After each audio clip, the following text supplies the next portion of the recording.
Ezra yang belum lama mengalami peristiwa buruk, dia diajak pergi mendaki oleh teman-temannya. Ezra berpikir bahwa acara pendakian itu dapat menyembuhkan traumanya. Akan tetapi dia tidak pernah tahu bahwa pendakian itu adalah lembaran baru untuk sebuah peristiwa yang lebih mengerikan untuknya.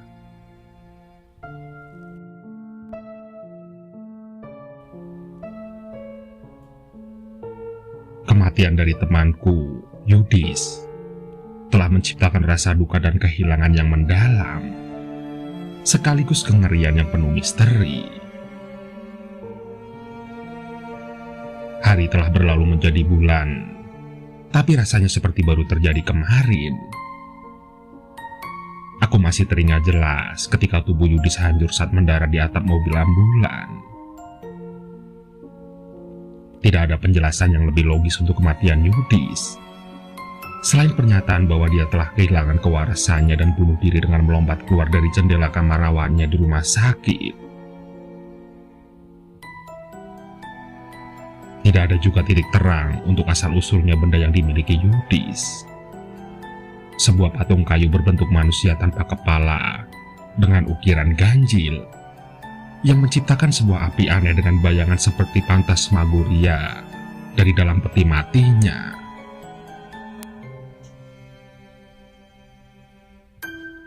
Aku dan Michael, temanku yang menjadi saksi dari kematian Yudis, juga tidak luput dari kejaran para wartawan, penyelidik, dan teman-teman kuliahku, hanya untuk diwawancari atau diinterogasi atas kematian Yudis itu.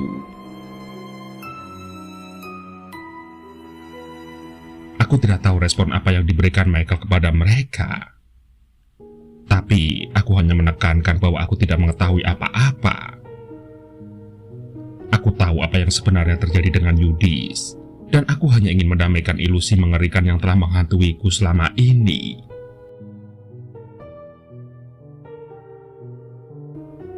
Hal tersebut terus berlanjut sepanjang waktu, hingga mengusik kehidupan sehari-hariku. Hingga pada suatu hari, teman-teman kampus dari komunitas pencinta alam mengajakku untuk ikut melakukan sebuah pendakian di sebuah gunung di daerah Jawa Timur. Dan secara kebetulan, lokasinya dekat dengan desa tempat kami live in kampus. Alasan utama dari acara pendakian tersebut adalah mereka ingin menangkap cakrawala di saat matahari terbit dan terbenam dari atas gunung. Selain itu, berkat acara live in kampus telah membuat para komunitas pencinta alam jatuh cinta, sehingga mereka bertekad untuk kembali ke tempat itu demi kesenangan inspiratif mereka. Aku sebagai salah satu anggota komunitas pencinta alam lantas mengiyakan ajakan mereka, karena aku berpikir bahwa pendakian ini dapat menyembuhkan pikiranku yang telah kusut dan krisis akal sehat, serta melenyapkan mimpi buruk yang terus menyiksaku. Dan aku juga mengajak Michael, untungnya dia menerima ajakanku.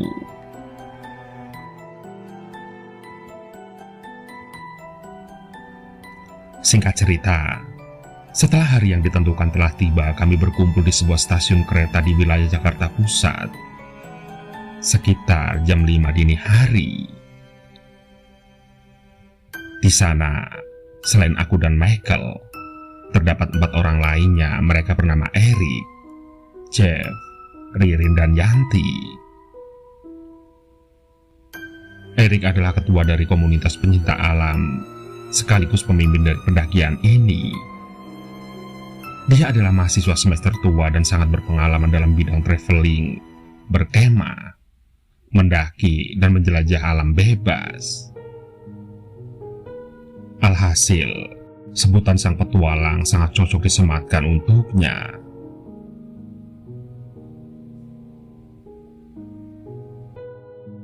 Waktu yang ditempuh untuk menuju ke lokasi pendakian melalui kereta adalah 11 jam.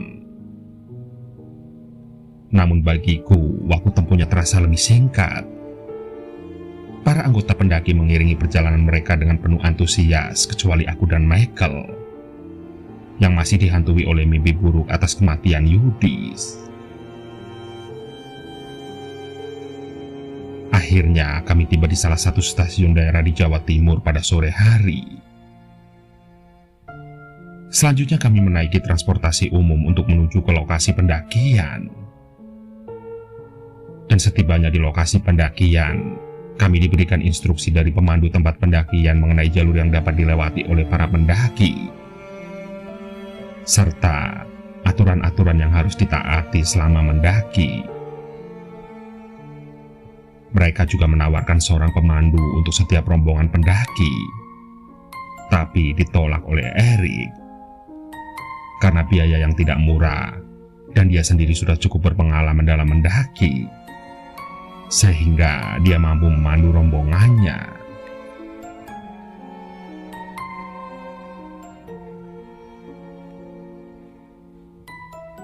Akhirnya pendakian pun dimulai. Eric selaku pemimpin pendakian, dia berjalan di paling depan dan menuntun rombongan dengan penuh wibawa.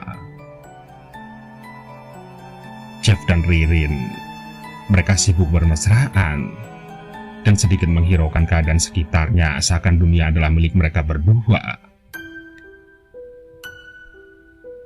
Yanti hanya berjalan mengikuti rombongan sembari mengamati dan mengambil gambar lingkungan sekitar. Sedangkan aku dan Michael berjalan di barisan belakang dengan rasa antusias yang masih ternoda oleh kenangan suram.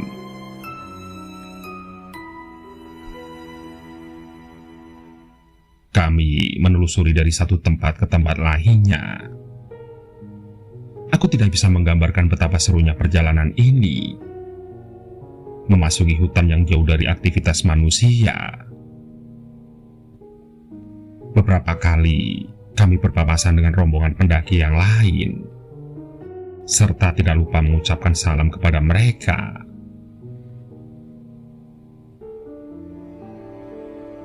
Mungkin benar, perjalanan ini bisa menjadi sebuah obat untukku yang sudah rusak akibat imajinasi liar yang mengerikan.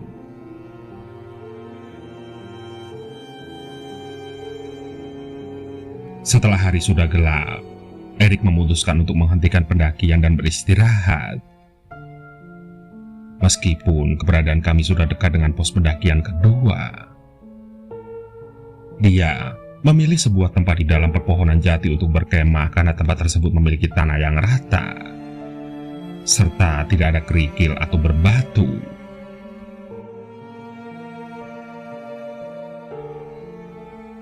Sebetulnya, teman-temanku berharap agar kami tetap meneruskan perjalanan.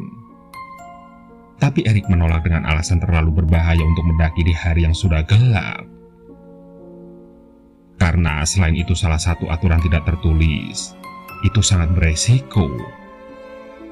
Ditambah dengan area pendakian yang cukup terjal, sehingga dapat membahayakan nyawa pendaki yang tidak cukup berpengalaman.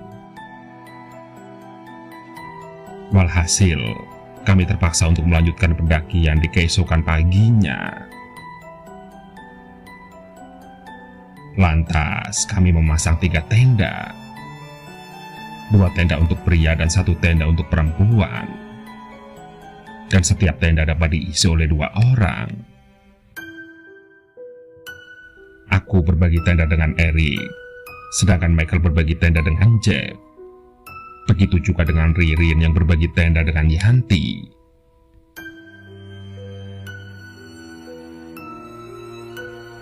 Malam itu, kami banyak melakukan kegiatan-kegiatan yang menghibur seperti bernyanyi di depan api unggun dengan diiringi gitar, hingga bermain kartu dan sebagainya. Hal tersebut terus berlangsung hingga waktu sudah menunjukkan pukul 11 malam. Alhasil, kami semua kembali ke tenda masing-masing untuk kemudian beristirahat dan mempersiapkan diri untuk perjalanan berikutnya.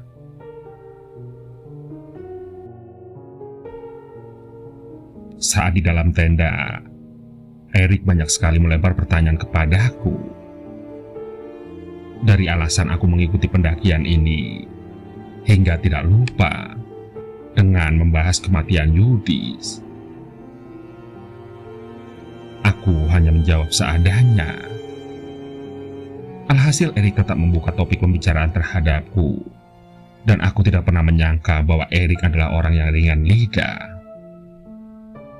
Sangat kontras dengan penampilannya yang sangar dan dingin. Percakapan kami pun terus berlangsung hingga tengah malam, sampai akhirnya kami tertidur dengan sendirinya.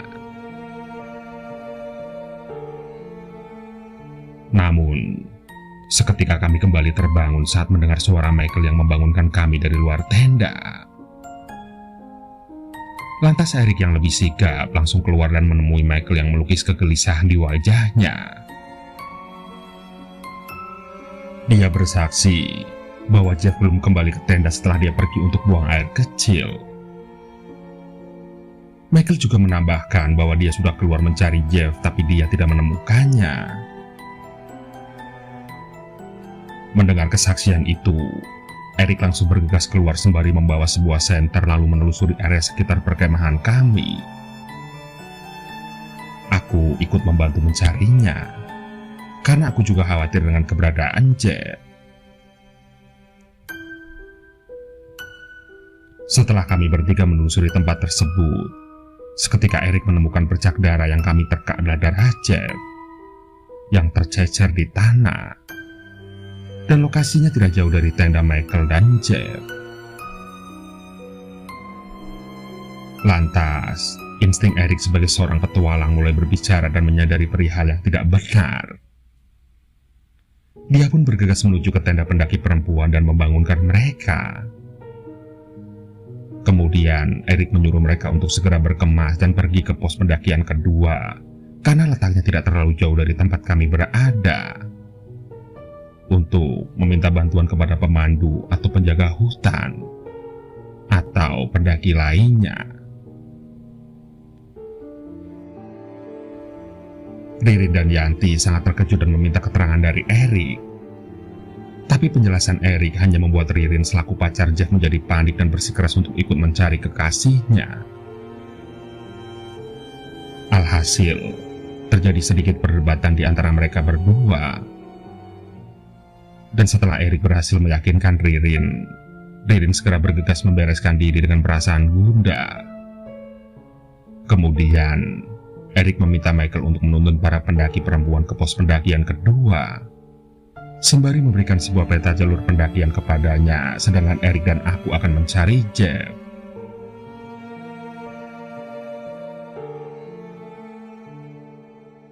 Setelah Michael bersama para pendaki perempuan sudah berjalan pergi, aku dan Erik langsung pergi menjelajahi hutan yang gelap. Dengan hanya ditemani oleh sebuah seter di setiap tangan kami, sekaligus mengikuti arah bercak darah yang berceceran di tanah. Bahkan, kami juga menemukan beberapa potongan daging kecil yang kami duga itu milik Jeff.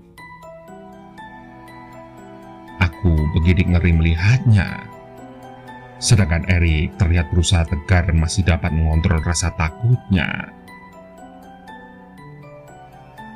Kami pun menjelajahi hutan jauh lebih dalam, sampai akhirnya kami tiba di sebuah tempat yang lapang, dipenuhi oleh reruntuhan candi yang tak bernama, sangat tua dan berarsitektur ganjil.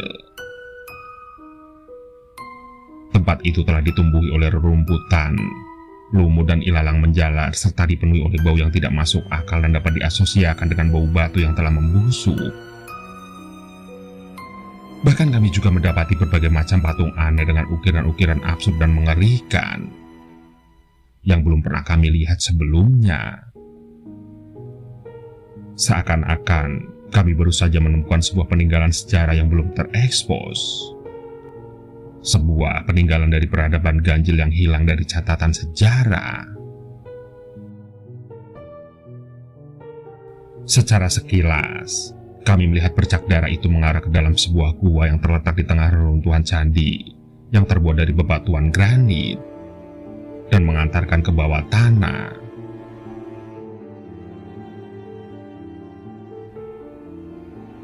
Saat kami mendekati mulut gua itu, Di dalam sana sangat gelap gulita, dengan dinding yang telah ditumbuhi oleh akar merambat dan lumut, serta sebuah anak tangga yang terbuat dari batuan kapur yang cacat dan tidak rata. Di anak tangga itulah kami mendapati bercak darah itu melaju ke dalam kegelapan yang tak berujung.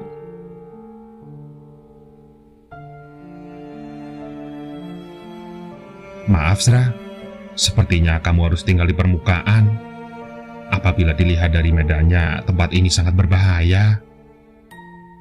Kita tidak tahu apa yang akan kita hadapi di dalam sana.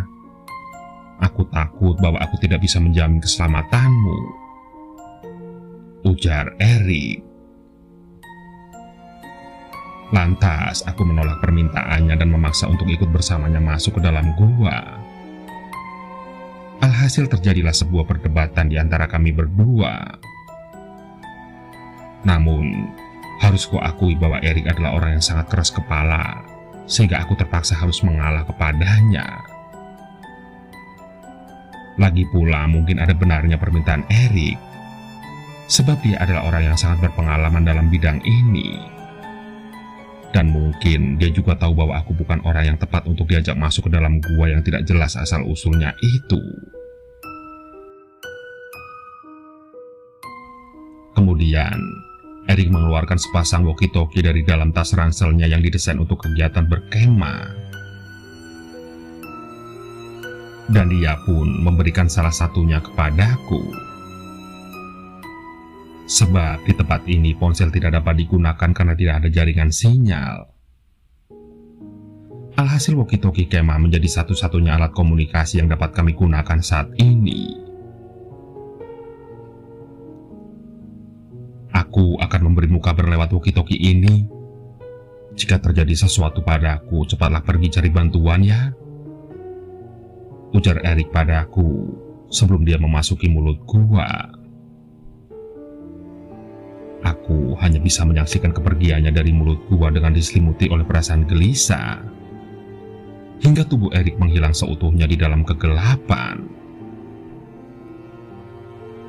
Dan setelahnya, aku hanya bisa menunggu tanpa arah dengan diisolasi oleh rasa takut yang tidak pasti, dan ditemani oleh beberapa patung terkutuk yang salah satunya memiliki rupa tidak asing. Saat ku teliti dan ingat-ingat, patung itu memiliki rupa yang sama dengan patung kayu yang dimiliki Yudis. Sebuah patung tanpa kepala. Bukan karena distorsi alam atau vandalisme tangan manusia, serta memiliki ukiran yang sama ganjilnya.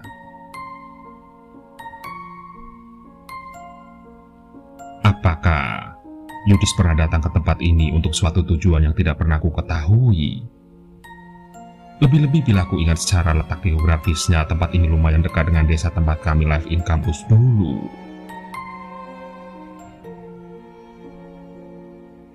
Sra, apa kamu dengar suaraku? Ujar Erik dari walkie-talkie-nya secara tiba-tiba, sehingga mengagetkanku yang sedang terfokus melihat patung ganjil itu. Erik, iya, aku mendengarmu, balasku. Ya Tuhan, jika saja kamu bisa melihat apa yang kulihat. Tempat ini sangat mengerikan. Mustahil, sungguh tidak bisa dipercaya, ujar Erik. Apa itu, Erik? Apa? Tanyaku. Sra, tempat ini aku belum pernah melihatnya. Ini sangat dahsyat. Aku bahkan tidak bisa memberitahumu. Aku tidak berani memberitahumu.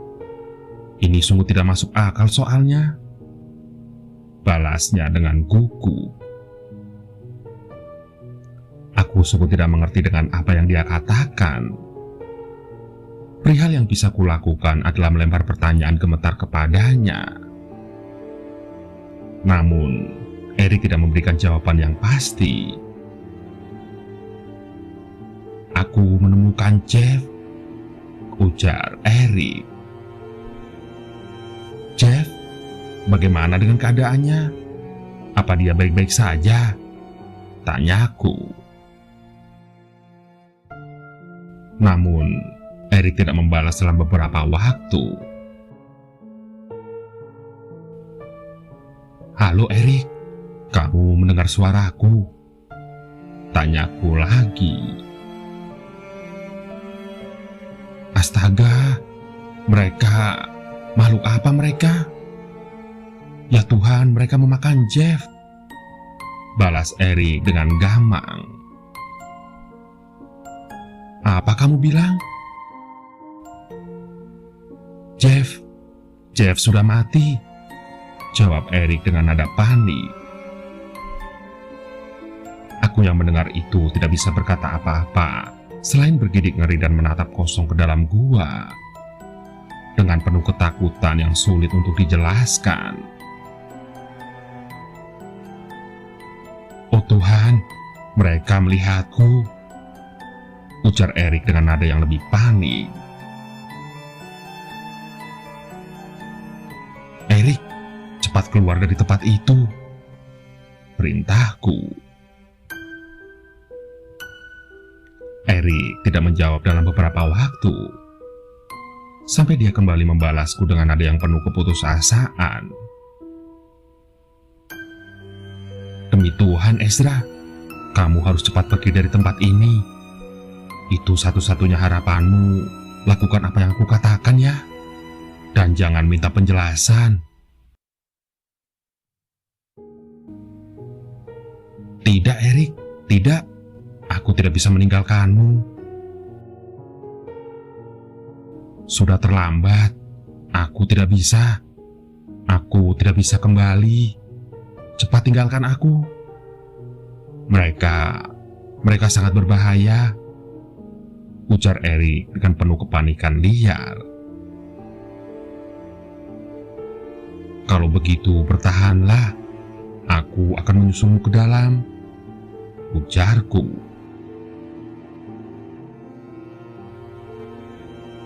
Tidak, jangan. Dasar bodoh. Cepat pergi sebelum terlambat, teriak Erik yang kemudian diikuti oleh suara raungan mengerikan dan panggilan diakhiri dengan suara jerit histeris yang terputus. Aku hanya bisa berteriak-teriak memanggilnya, tapi tidak ada balasan dari Erik. Hanya ada kesunyian mencekam yang menyelimutiku. Lantas, aku mulai mempersiapkan diri untuk masuk ke dalam gua dan tidak menghiraukan pesan dari Erik. Tapi, sewaktu aku hendak memasuki gua, aku mendapati kehadiran sosok yang sedang berjalan keluar dari dalam kegelapan, menuju ke arahku berada. Erik, apa itu kamu? Tanyaku sambil mengarahkan cahaya senter ke sosok itu. Namun, dari ujung pandanganku, aku hanya mendapati sosok itu dengan sangat samar, akibat diselimuti oleh kegelapan yang pekat dan mengaburkan. Dari sisa-sisa pandangan terjelasku, aku mendapati bahwa sosok itu bukanlah Erik. Aku tidak tahu apa yang kulihat sekarang ini. Dia tidak wajar, tidak manusiawi, tidak utuh. Kemudian, sosok itu tertawa dengan suara yang dalam dan menyeramkan, sehingga menggetarkan jiwaku. Dan dia berkata, Erik, dia sudah mati.